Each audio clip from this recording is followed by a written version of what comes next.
సాహితీ మిత్రులకు నమస్కారం. వనజ తాతినేని కథల ఛానల్కు సుస్వాగతం. విభిన్న కథల సమాహారం వనజ తాతినేని. ఈరోజు నేను వినిపించబోతున్న కథ క్షమార్పణం.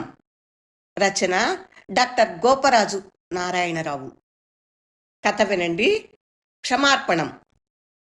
ఆకురాల్చిన అడవిలో అద్భుతంగా ఉంది ఉషోదయం. ఏడొంపుల ఘాట్ రోడ్ మొదటి వంపు తిరిగాక కారు విండోలో ఒదిగిన ఆ దృశ్యం వెన్నంటి వస్తూనే ఉంది. ఒట్టి చిటారు కొమ్మల మధ్య ఆకుల ఆచ్ఛాదన లేని శాఖల వెనక కాశ్మీర్ యాపిల్ పండు రంగు ఈనబింబం. ఎర్రటి పల్చటి ఉదయ ఛాయలో ఒక సిల్హౌట్లా కనిపిస్తున్న ఎగుడు దిగుడు అవతలి కొండ మీద అప్పుడే ఉదయించిన బింబం చాలా సుందరంగా ఉంది. స్థిమితంగా నిశ్చలంగా కాసేపు అది చూడాలని కారు ఆపించారు ప్రొఫెసర్ పాల్. వెనక డోర్ తెరిచి దిగి చేతికర్ర ఇమ్మన్నారు. అది తీసుకుని నేను దిగాను. ఇక్కడ నుంచి కొయ్యూరికి ఇంకో అరగంట పడుతుంది. విశాఖమన్యంలో ఓ మూలగా ఉన్న కొండ గ్రామం. అక్కడికే ఈ ప్రయాణం. ఘాట్ రోడ్కి లోయ వైపు నిర్మించే బండరాళ్ల పిట్టగోడ మీద కూర్చున్నారు పాల్. ఈ రోడ్డునే చింతాలమ్మ ఘాటి అంటారని, అసలు పేరు ఏడొంపుల ఘాట్ అని చెప్పారు ఇంగ్లీష్లో. కృష్ణదేవిపేటకి కొయ్యూరికి మధ్యలో ఉంది ఘాట్. 5 నిమిషాలాగి వెళ్ళిపోదాం. Sit for a while, cigarette ముట్టిస్తూ అన్నారు పాల్. సంభాషణ అంతా ఇంగ్లీష్లోనే.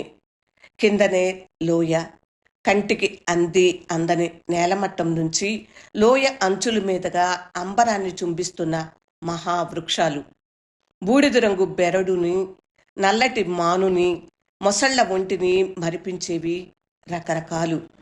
దేనికి లేదు ఆకు, లేత వెలుగురేఖలు, చల్లటి కొండగాలి, అది చేసే సవ్వడి, పక్షుల వింత వింత చప్పుళ్ళు. మనస్సు అనేది జీవితకాలంలో ఏ కొన్ని లిప్తలైనా మమేకం కావలసిన స్థితి అనిపిస్తుంది. పోరాటాల్లోనూ యుద్ధాల్లోనూ నిష్కారణంగా ప్రాణాలు పోగొట్టుకున్న వాళ్ళకి, వివక్ష వల్ల చితికిపోయిన జాతులకి నివాళులర్పించటం, వాళ్ళ వారసులకి క్షమాపణలు చెప్పటం నిజాయితీగా జరిగితే ఒక మంచి సంప్రదాయమేననిపిస్తుంది. సెకండ్ వరల్డ్ వార్ సమయంలో తన సైనికుల మూలంగా ఈ భూమి మీద తయారైన తండ్రుల నెరుగని ఒక సమూహానికి జపాన్ క్షమాపణ చెప్పింది. గుర్తుందా? హిరోషిమా మీద అణుబాంబు వేసిన వాడు పశ్చాత్తాప పడటం, మొన్న జలియన్ వాలాబాగ్లో బ్రిటిష్ రాణి నివాళి. చిన్న లెక్చర్తో హఠాత్తుగా ఈ విషయం ఎత్తారు ప్రొఫెసర్ పాల్. దానివల్ల ప్రయోజనం ఏమిటంటారు? నా ఈ మాటకి జోక్ పేల్చినట్లు నవ్వారు పాల్. కారు దగ్గరకొచ్చి డోర్ తీస్తూ అన్నారు. గొప్ప ప్రయోజనం అంటే నాకు అనుమానమే. కానీ రక్త పంకిల ఘటనలకి కన్నీరద్దాలన్న స్పృహ కలుగుతోంది. చాలదు? ఒక్కటి చెప్పండి. హిస్టరీ రీసెర్చ్ని నిన్నటి దాకా శాసించిన ఆర్థిక కారణాలు అనే కాన్సెప్ట్ ప్రయోజనం వర్తమాన సమాజం పైన ఎంత మేరకు ఉంది? ఆ కారణాలతో పాటు వాటి ఫలితాలని ప్రత్యక్షంగా అనుభవించిన సమాజం లేదా తరం, ఇంకా చెప్పాలంటే ఆ వర్గం పడిన సంఘర్షణకి, ఇలాంటి సంఘర్షణని ప్రతిబింబించే సంఘటనలకి చరిత్ర రచనలో ఏమూలైనా ఉందా చోటు?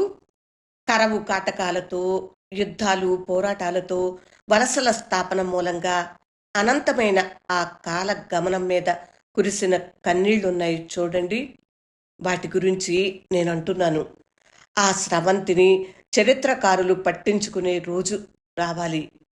ఇందువల్ల చరిత్ర నుంచి గుణపాఠం మాటేమో కానీ తరువాతి తరాలలో పరివర్తనకి ఆస్కారమిస్తుందేమో, ప్రేరణ కలిగిస్తుందేమో ఆలోచించాలి. లేడి కన్నీళ్లు వేటగాడి మనసుని కరిగించవన్న మన తెలుగు పాఠాన్ని ఆ అస్సామీ పెద్దాయనకి తిరిగి అప్పజెబుదామనిపించింది. మధ్య మధ్య హెయిర్ పెన్ బెండు లాంటి వంపులు తిరుగుతూ నెమ్మదిగా పోతోంది కారు. అదేదో అస్సాం యూనివర్సిటీలో హిస్టరీ ప్రొఫెసర్గా రిటైర్ అయ్యారు పాల్. గడచిన జనవరిలో ఆంధ్ర యూనివర్సిటీలో జరిగిన సౌత్ ఇండియన్ హిస్టరీ కాంగ్రెస్ సభల్లో మా ఇద్దరికి పరిచయమైంది. నా రీసెర్చ్ డైరెక్టరేట్ తగిలించారు. పాల్ గారి స్పెషలైజేషన్, నా రీసెర్చ్ టాపిక్ ఒక్కటే, గిరిజన పోరాటాలు. ఆ సందర్భంలోనే అడిగారు పాల్, అదేమిటి కయ్యూరా? కయ్యూరా అదెక్కడా? అస్సామీ ప్రభావంతో ఆయన నోటి నుంచి వచ్చిన ఆ మాట విన్నప్పుడు నాకు మతిపోయింది.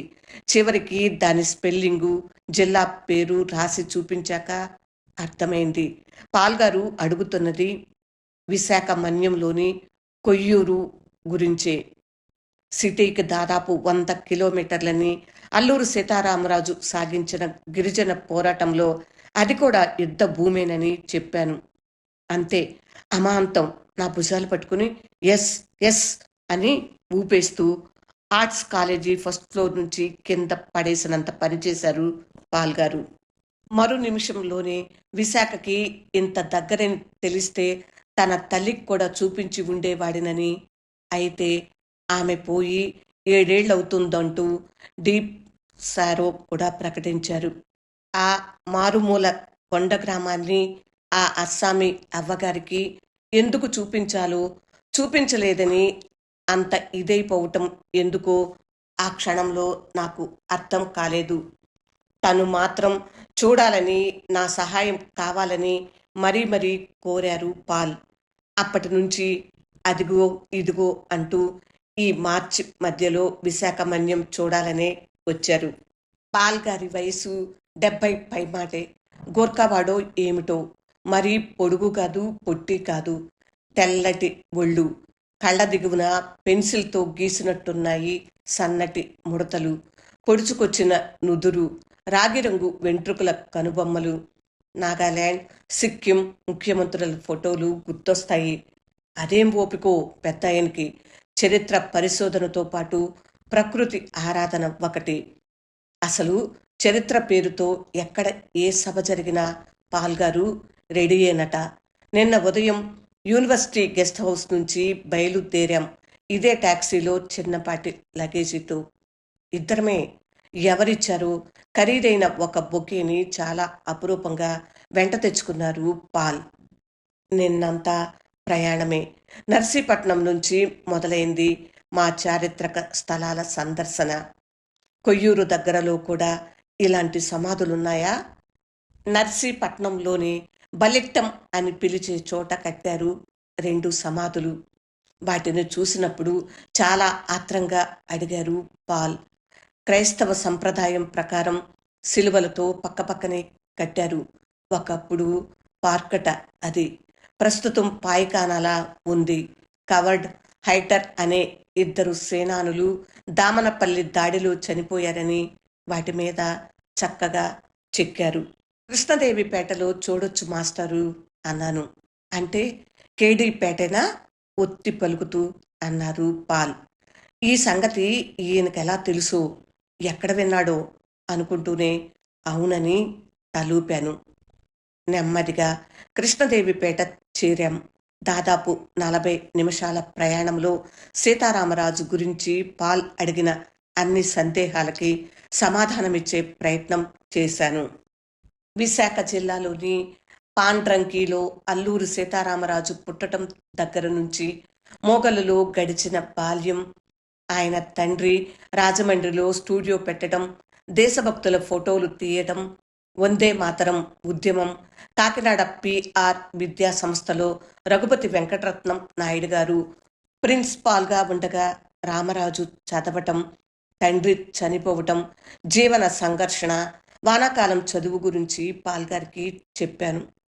తరువాత ఇంటి నుంచి ఆయన పారిపోవటం, దేశాటన, సన్యాసం, కేడీపేట చేరటం, ఉద్యమానికి పునాది గురించి కూడా బ్రీఫ్గా చెప్పాను. అంతా విని ఒక ప్రశ్న వేశారు పాల్గారు. అంటే రామరాజు రివోల్ట్ ఆనందమఠంలో సన్యాసులు నడిపిన లాంటి రివోల్టా? అప్పుడు చెప్పాను. రామరాజు తపస్సు పేరుతోనే మన్యానికి వచ్చాడు. కానీ ఆయన ఆధ్యాత్మిక చింతన విడిచిపెట్టి ఆయుధాన్ని చేపట్టేటట్టు చేసినవాడు గూడెం డిప్యూటీ తహసీల్దార్ బాస్టియన్. ఉద్యమం మొదలయ్యాక రాజు కాషాయం బదిలి కాకి డ్రెస్ ధరించాడు. మిలిటరీ వేషం, మెడలో తోటాల పట్క, చేతిలో బాణం కాక తుపాకీతో రాజును చూసిన వాళ్ళు ఇప్పటికీ కేడీపేటలో ఉన్నారు. మైదానాల నుంచి వచ్చినవాడు ఒక గిరిజన పోరాటానికి నాయకత్వం వహించటం నిజంగా అరుదైన సంగతే అన్నారు పాల్. కృష్ణదేవిపేటలో సీతారామరాజు స్మారక మందిరాన్ని చూసి నిజంగా చెలించిపోయారు పాల్. మన్యానికి నడిబొడ్డు లాంటి ఈ కొండ గ్రామంలో ఒక లోతట్టు ప్రాంతంలో కట్టారు ఆ సముదాయాన్ని.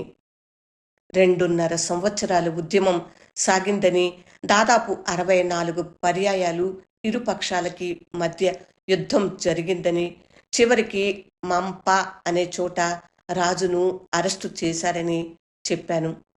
ఆ రోజే కొయ్యూరులో అస్సాం రైఫిల్స్ దళం అధిపతి గోడాల్ రాజును కాల్చి చంపారని, కానీ శవాన్ని ఇక్కడికి తెచ్చి దహనం చేశారని పాల్గారికి వివరించాను. నెత్తురోడుతున్న శవాన్ని ఊరేగిస్తూ తీసుకొచ్చిన సంఘటన, ఇలా చేసి గిరిజనులను బేతావహులను చేసిన వైనం రామరాజు ఎక్కడైతే పంచాయతీ తీర్చేవాడో సరిగ్గా అక్కడే శవ పంచాయతీ జరిపిన సంగతిని విని పాల్ కదిలిపోయారు. విశాలమైన ఆవరణ, ఎత్తుపల్లాల కొండ నేలని చాలా చక్కగా మలుచుకున్నారు. చుట్టూ కొండలు, మధ్యలో తోరణంతో ప్రహారీ, అంచులు నీడ కోసం పెంచిన యూకలిప్టస్ చెట్లు, వాటి కింద సిమెంట్ బెంచీలు, తోరణం కింద నుంచి లోపలికి అడుగు పెట్టగానే ఎదురుగా టోమ్ ఆకారంలో ఒక మండపం, అందులో రాజు బస్ట్ సైజ్ విగ్రహం, మండపం వరకు సిమెంట్ బాట, దానికి 2 వైపులా సున్నం వేసిన ముక్కోణపు ఇటుకలు, మండపానికి కొంచెం వెనక కమ్యూనిటీ హాలు, కుడి పక్కన రాజు ఘటం దొరల సమాధులు. ప్రాంగణానికి ఎదురుగా సన్నగా తాండవ ప్రవాహం. పాల్గారు ఎన్ని ఫోటోలు తీశారో లెక్కలేదు. అక్కడి నుంచి చింతపల్లి వెళ్ళాం. పాడేరు రూట్లో 42 కిలోమీటర్లు. ఇందులో సగం ఘాట్ రోడ్డు, అదే రంపుల ఘాట్. అల్లూరి సేనానులు, గంటం దొర, మల్లుదొరల స్వగ్రామం బట్టి పునుకుల. దానికంటే ముందు మల్లుదొర పట్టుబడిన నడింపాలెం గ్రామాల మీదుగా వెళ్ళింది కారు.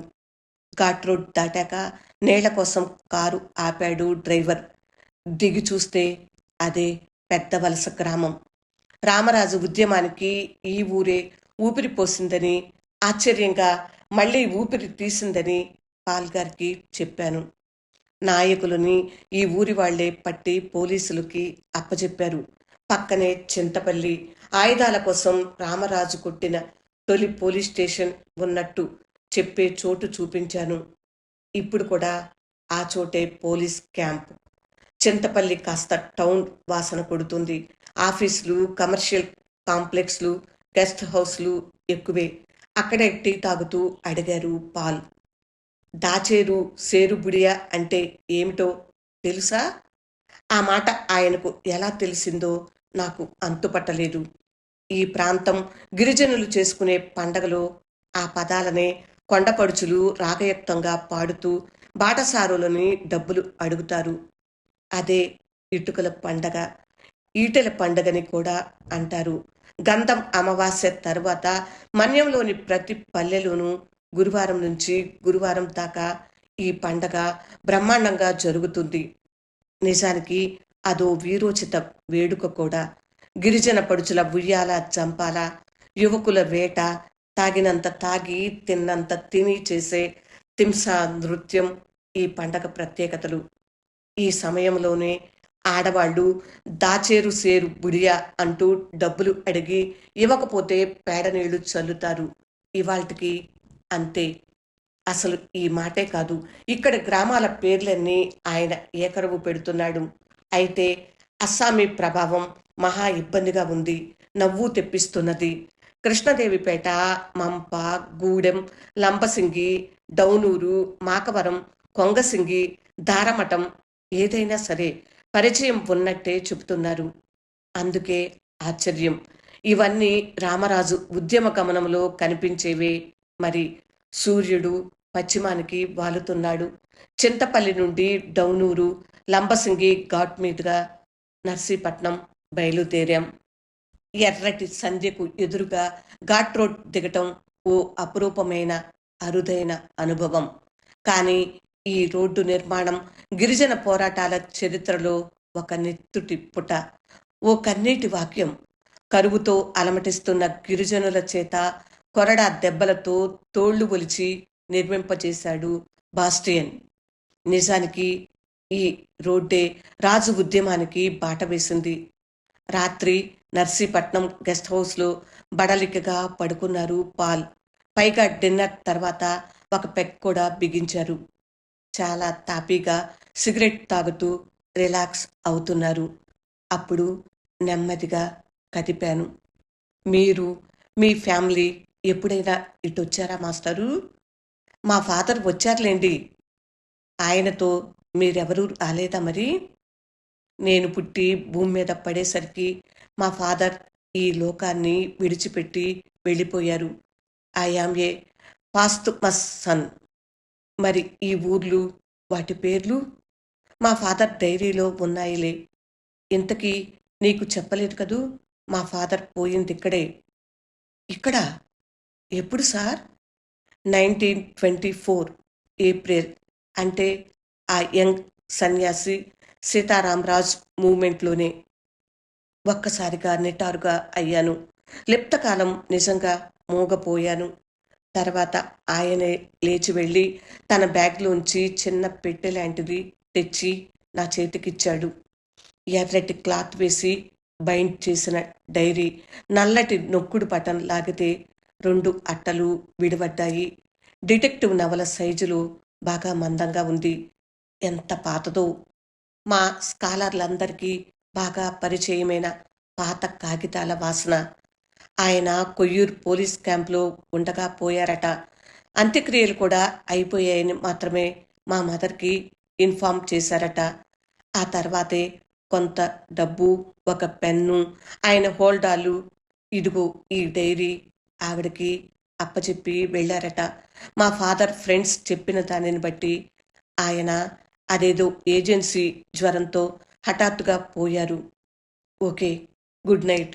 బాగా టైర్ అయ్యాను, పడుకుంటా. ఓపికంటే చదువు. చాలామందికి తెలియదు, రామరాజు పోరాటంలో చనిపోయిన భారతీయులని వేళ్ల మీద లెక్క పెట్టవచ్చు. ఎవరైనా సరే భారతీయుడిని చంపకూడదని చాలా ఖచ్చితమైన నిబంధన పాటించాడు రాజు. దీనికి ఎన్నో ఆధారాలున్నాయి కూడా. కళ్ళు మూశాడు పాల్. చిన్నగా గురక మొదలైంది. డైరీ తెరిచాను. అక్కడక్కడ అస్సామీ, బెంగాలీ పదాలతో మొత్తం ఇంగ్లీష్లో రాసిన డైరీ. తొలి పేజీ మీద జోసెఫ్ డానియల్, అస్సాం రైఫిల్స్ అని ఉంది. 1924 అని ఓల్డ్ ఇటాలిక్స్ అంకెలు కూడా ఆ పేజీ పైనే ఉన్నాయి. జనవరి నుంచి ఏప్రిల్లో కొన్ని రోజుల వరకు రాసుకున్నారు. అందుకే చదవటం పెద్ద కష్టం కాలేదు. జనవరి 27న అస్సాం రైఫిల్స్ నర్సీపట్నం చేరటం, అక్కడ నుంచి ఊరట్ల మీదుగా జోగంపేట మీదుగా కేడీపేట వెళ్లటం డైరీలో వర్ణించారు. ఇక అన్ని పేజీలు మన్యంలో జీవితం గురించే చెబుతున్నాయి. తన పని, పోలీస్ క్యాంపుల వివరాలు, చుట్టుపక్కల గ్రామాల్లో పెట్రోలింగ్, ఈటెల పండగ, జాకెట్టు లేని కొండ స్త్రీల వర్ణనలు, హేళనలు, పై ఆఫీసర్ల మీద అసభ్యమైన కామెంట్లు, ఉత్తరాల ప్రస్తావన, అన్నిటి గురించి స్వేచ్ఛగా నిస్సంకోచంగా రాసుకున్నారు. ఇదేనా కొయ్యూరు? డ్రైవర్ని అడుగుతున్నారు పాల్. చటుక్కున ఈ లోకంలోకి వచ్చి డ్రైవర్ చేత కారాపించాను. టిఫిన్ చేయటానికి దిగాం. అచ్చమైన ట్రైబల్ విలేజీ కొయ్యూరు. లేడి కళ్ళతో పోటీపడే బెదురు చూపుల కొండపడుచులని ఇక్కడ నుంచే ఎక్కువగా చూడొచ్చు. కంటెలు, కడియాలు, అడ్డబాసలు, పచ్చబొట్లు, ఇప్పటికీ మారని కట్టు, బొట్టు, ముదురు రంగులవి, ముతకవి అయిన ఒంటి పొర చీరల్లో కండ ఏమాత్రం జాడలేని గిరిజన స్త్రీ శరీరం ఒద్దికగానే ఇమిడి ఉంది. కురచ జుట్టు, పల్చని పెదవులు, ఎప్పుడూ సంభ్రమాశ్చర్యాలను పరికిస్తున్నట్టుండే కళ్ళు, అంతగా రోమాలు కనపడని చామాన ఛాయ ఒళ్ళు. అక్కడ ఏ కొండవాడిని చూసినా ఒకే మూస నుంచి వచ్చినట్టు ఉంటారు. పాకలలో 4, 5 కాకా హోటళ్లున్నాయి. గిరిజనులు కూడా వాళ్ళ సంప్రదాయక ఆహారపు అలవాట్లు మార్చుకున్నారేమో. టీలు, టిఫిన్లు కొనుక్కుని వెళుతున్నారు. ఇక్కడే బస్సులు ఆపుతారు. అందుకే హడావుడి. శుచి మాటేమో కానీ చాలా రుచిగా ఉంది టిఫిను. ఇక్కడ నుంచి కొన్ని అడుగుల ముందుకెళ్ళి కుడివైపు తిరిగితే సీతారామరాజుని కాల్చి చంపినట్టు చెప్పుకునే చోటు. అక్కడ కట్టిన స్మారక చిహ్నాల సముదాయం కనిపిస్తాయి. దారంతా పెద్ద పెద్ద చింత చెట్లు. ఇది కూడా చాలా విశాలమైన ప్రాంగణమే. రామరాజుని తుపాకీతో కాల్చి చంపారని చెప్పుకునే చోటు. అది కూడా చెట్టుకు కట్టి ఒక మండపం నిర్మించి అందులో రాజు బస్ట్ విగ్రహం పెట్టారు. కొద్దిగా అవతల ఒక ధ్యాన మందిరం, ఒక కమ్యూనిటీ హాలు ఉన్నాయి. హాలులో గవర్నమెంట్ లైబ్రరీ ఉంది. ఇంకా టైం కాలేదు. అన్నింటికీ తాళాలు వేసున్నాయి. ఇప్పుడే 7 దాటింది. కారు డిక్కీ మీద మోచేతులు ఆంచి చింత చెట్ల కొమ్మల్లోకి దారగా దిగుతున్న తొలి కిరణాలను చూస్తున్నారు పాల్. ఒక్క సహాయం చేయగలరా? నెమ్మదిగా అన్నారు పాల్. చెప్పండి మాస్టరు. దానికేం? నా సెంటిమెంటో లేదా అమ్మ తీరని కోరిక అన్న భావమో ఏదైతేనేం, రామరాజు మూవ్మెంట్ సమయంలో చనిపోయిన వాళ్ళ సమాధులు ఎక్కడున్నాయో వాకప్ చేయండి. వాటి మధ్య మా ఫాదర్ సమాధి ఉండొచ్చు.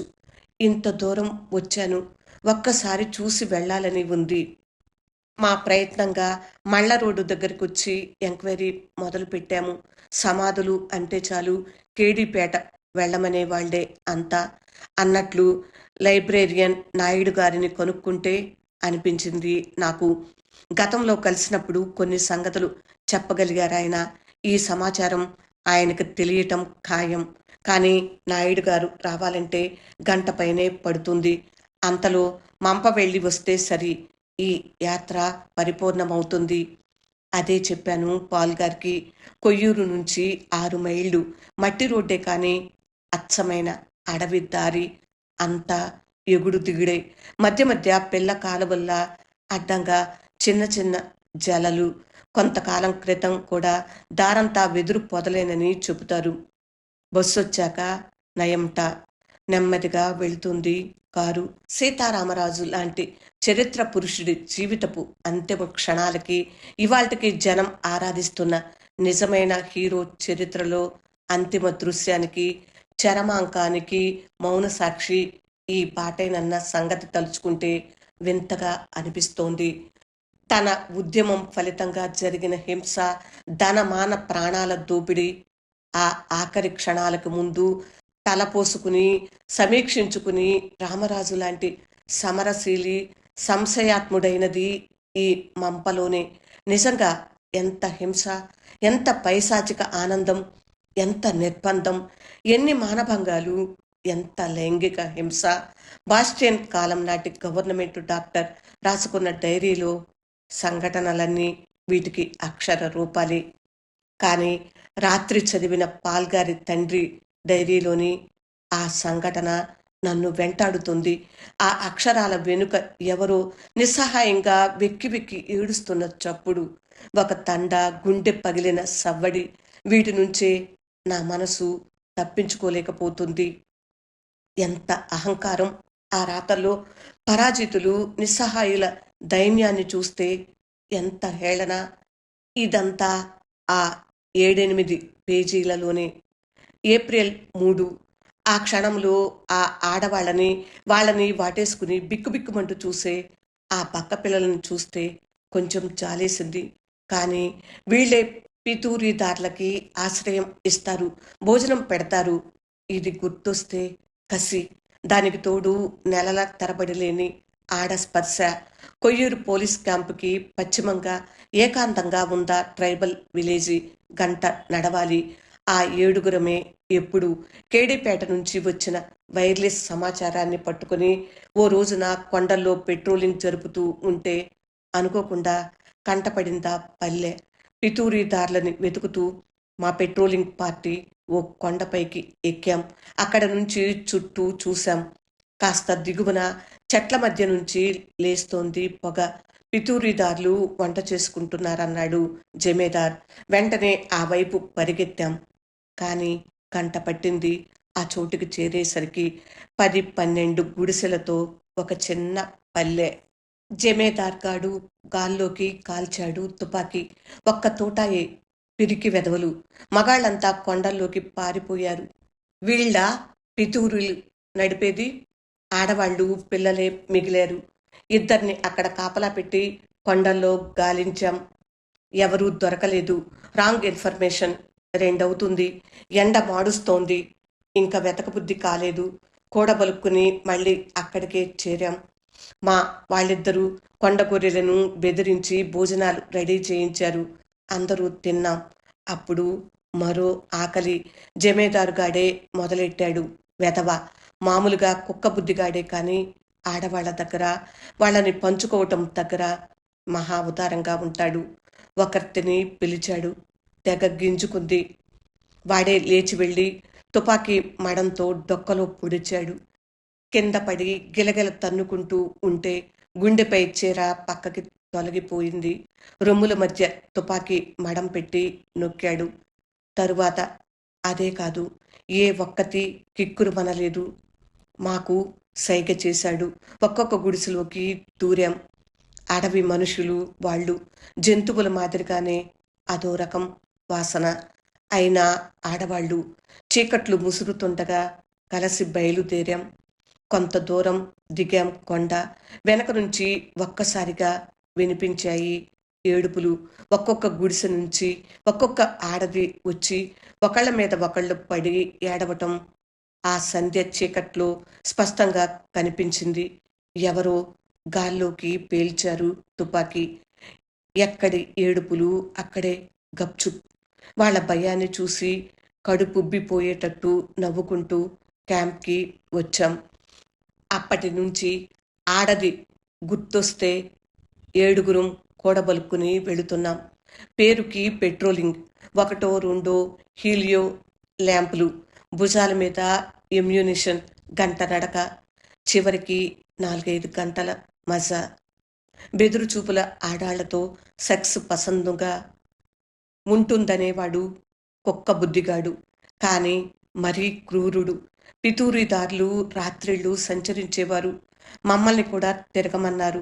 ఆ రాత్రి 7గురం కూడి అక్కడికి చేరాం. వాడికి 4 ఏళ్లుంటాయి. మా హడావిడికి లేచి పక్కలో తల్లి కోసం వెతికాడు. కనిపించలేదు. ఆ చీకట్లోనే అరుచుకుంటూ అడవి వైపు వెళ్ళిపోయాడు. జోకేమిటంటే వాడి తల్లి కుక్కబుద్ధిగాడి చేతిలో ఉంది. అది పిల్లాడిని పిలిచి చీదర చేయకుండా నోరు నొక్కి ఉంచాడు. అదెవరితో మమ్మల్ని చూసి పిచ్చిదానిలా నటించటం మొదలుపెట్టింది. మా దగ్గర నాటకాలు. మాది మదపిచ్చి.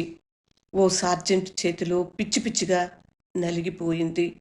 2-3 రోజులకు ఒకసారైనా పెట్రోలింగ్ జరిగిపోతూనే ఉంది. ఇప్పటికి 2 మాసాల నుంచి భలే మజా. ఈచుమంటూ స్లోగా ఆగింది కారు. ఎలా పోవాలి సార్ అడిగాడు మా డ్రైవర్. చుట్టూ చూశాను. ముంప పొలిమేర్లలో ఆగి ఉంది కారు. కొంచెం అవతల ఈ మధ్యనే నక్సలైట్లు పేల్చిన స్కూల్ బిల్డింగ్ కనిపిస్తుంది. అక్కడ నుంచి ఆ స్మారక స్తూపం దగ్గరికి వెళ్ళటానికి ఇంకో 6-7 నిమిషాలు పట్టింది. విశాఖ జిల్లాకి దాదాపు చివరన ఉన్న గిరిజన పల్లె.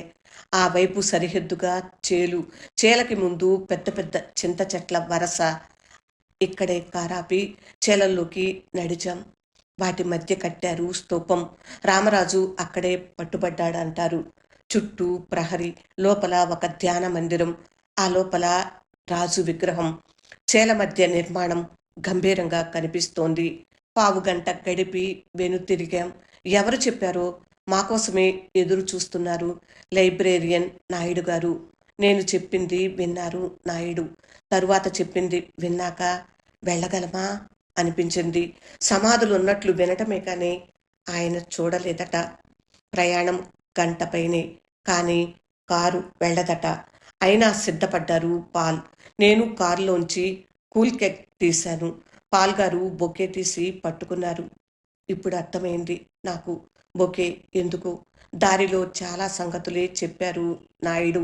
తండా పల్లెగా మారిందట. మట్టి రోడ్డు పడిందట. ఊరికి కాస్త ఎగువన కొన్ని సమాధులున్నాయని వినికిడి అట.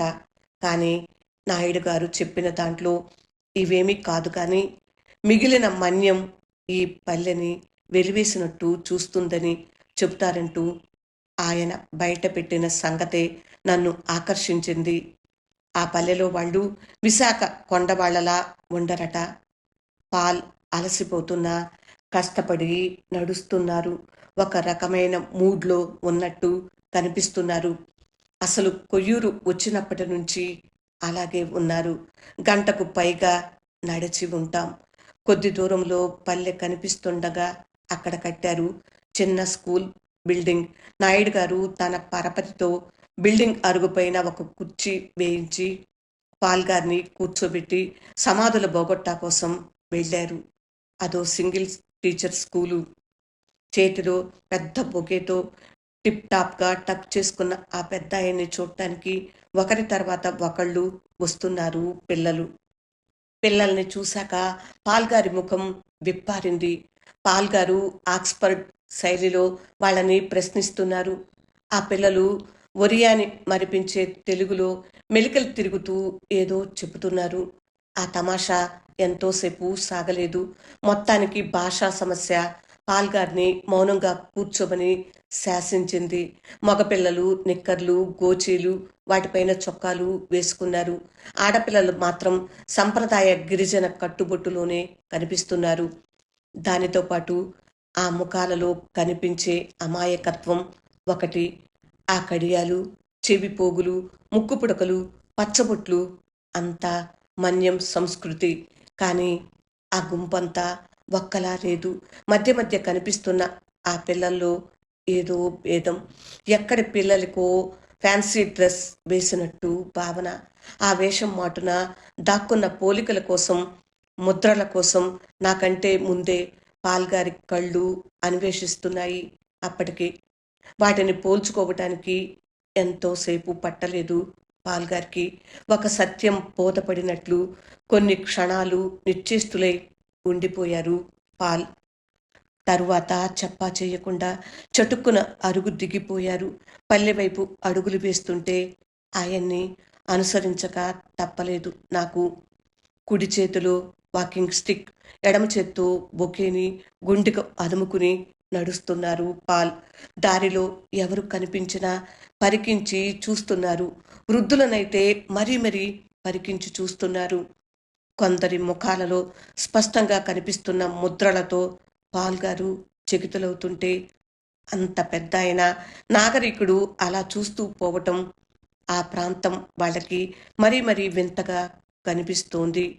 ఆడవాళ్ళు, మగవాళ్ళు, పిల్లలు అరుగుల మీదకొచ్చి మరీ చూస్తున్నారు వింతని. కనిపించిన ప్రతి ముఖాన్ని అలా చూస్తూనే ముందుకెళ్తున్నారు పాల్. అంతలో నాయుడు గారొచ్చి రక్షించారు. లేకపోతే ఇంకెంత దూరం వెళ్ళిపోయేవారు. సార్, నాయుడు గారు వచ్చారు, వెళ్దామా పాల్గారితో అన్నాను గట్టిగా. ఆ, అవును కదూ, లెటస్ గో దాదాపు నిద్ర మేల్కొన్నవాడిలాగా అన్నారు పాల్. ముగ్గురం స్కూల్ దగ్గరకొచ్చాం. అక్కడి నుంచే ముందుకు పోవాలి. బడి పిల్లలు ఇంకా బయటే నిలబడి కబుర్లు చెప్పుకుంటున్నారు. ఇలా వెళ్ళాలి. ఇంకో 10 నిమిషాలు సార్, రండి. నాయుడు గారు దారి చూపిస్తుంటే 4 అడుగులు వేసి ఏదో గుర్తొచ్చినట్టు వెనుతిరిగారు పాల్. 1వ తరగతో 2వ తరగతో చదువుతూ ఉండాలి ఆ చిన్న పాప. చింపిరి తల, నాచురంగు చీర ముక్కని విశాఖ మన్యపు స్త్రీలు కట్టుకున్నట్లు కట్టారు. ఆ పిల్లే పాల్గారికేసి దీక్షగా చూస్తోంది. ఆ పిల్లనే దగ్గరికి రమ్మని సైగ చేశారు పాల్. సిగ్గుపడిపోయింది. మళ్ళీ పిలిచారు ఆప్యాయంగా. ఈసారి బొకేని ముంజేతుల పైన పట్టుకుని ముందుకు చాచి తీసుకోమన్నట్టు సైగ చేశారు. లేడిలా చెంగును దూకి వచ్చేసింది. పొడవాటి కొమ్మలతో, విరిసి విరియని ఎర్రటి మొగ్గలతో, ఆకులతో, పసుపు రంగు రిబ్బన్ కట్టుతో, తళుకు బెడుకు ప్లాస్టిక్ కాగితంలోని ఆ ఖరీదైన బొకేని ఆ చిన్నారి చేతుల్లో పెట్టారు పాల్. నాకేనా అన్నట్టు ఒక్కసారి పాల్ కళ్ళలోకి చూసి ఆ బొకేని గుండెలకు హత్తుకుని అపురూపంగా చూసుకుంటున్నదా కొండపిల్ల. తరువాత ఆ చింపిరి తలనే నిమిరారాయన. ఇక్కడికి ఇంకో పర్లాంగు దూరమేనట సార్. సమాధులున్నాయట, కానీ చాలా వరకు శిథిలమయ్యాయట. వివరాలు కూడా చెక్కారట పైన అంటూ ఆయన జవాబు కోసం చూశాను. ఆ పిల్లని అలా చూస్తూనే వెనుతిరిగిపోయారు ప్రొఫెసర్ పాల్. మాట వినిపించలేదేమోనని మళ్ళీ అదే చెప్పాను. ఊహు ఆగలేదాయన. చేతిలోని కర్రని దాటిస్తూ వడివడిగా అడుగులేస్తున్నారు పాల్. వచ్చిన దారినే 4 అడుగులు వేస్తున్నారు. ఆగి టాటా చెప్తున్నారు. మళ్ళీ 4 అడుగులు. ఇంకోసారి ఆ పిల్లల వైపు చూస్తున్నారు. 4 అడుగులు వేయటం, ఆగటం, చూడటం. అలా చూసినప్పుడు మాత్రం పాల్గారి కళ్ళ నిండా క్షమార్పణ. క్షమార్పణం. డాక్టర్ గోపరాజు నారాయణరావు రచన విన్నారు కదా. ఈ కథ ప్రజా సాహితీ మాసపత్రిక జూన్ 1998లో ప్రచురింపబడింది. కథ ఎలా ఉంది? మీకు నచ్చిందా ఫ్రెండ్స్? నచ్చినట్లయితే లైక్ చేయండి. మీ మిత్రులకు, బంధువులకు షేర్ చేయండి. ఇలాంటి విభిన్నమైన కథలు ఎన్నింటినో నా ఛానల్లో పొందుపరిచి ఉంచాను. ఆ కథలను కూడా 1-2 విని మీ స్పందనను కామెంట్ బాక్స్లో తెలియచేస్తారు కదూ. ఈ కథపై మీ స్పందనను నేను ఆశిస్తున్నాను. తప్పకుండా కథపై స్పందించండి. ఇలాంటి మంచి కథ, చరిత్రతో ముడిపడిన కథ రాసిన రచయితకు హృదయపూర్వక ధన్యవాదాలు తెలియజేసుకుందాము. మళ్ళీ మరొక విభిన్నమైన కథతో రేపే మీ ముందుకు వచ్చేస్తాను. అప్పటి వరకు సెలవు మరి. నమస్తే. విభిన్న కథల సమాహారం వనజ తాతినేని. వింటున్నందుకు, పూర్తిగా విన్నందుకు హృదయపూర్వక ధన్యవాదములు. నమస్తే.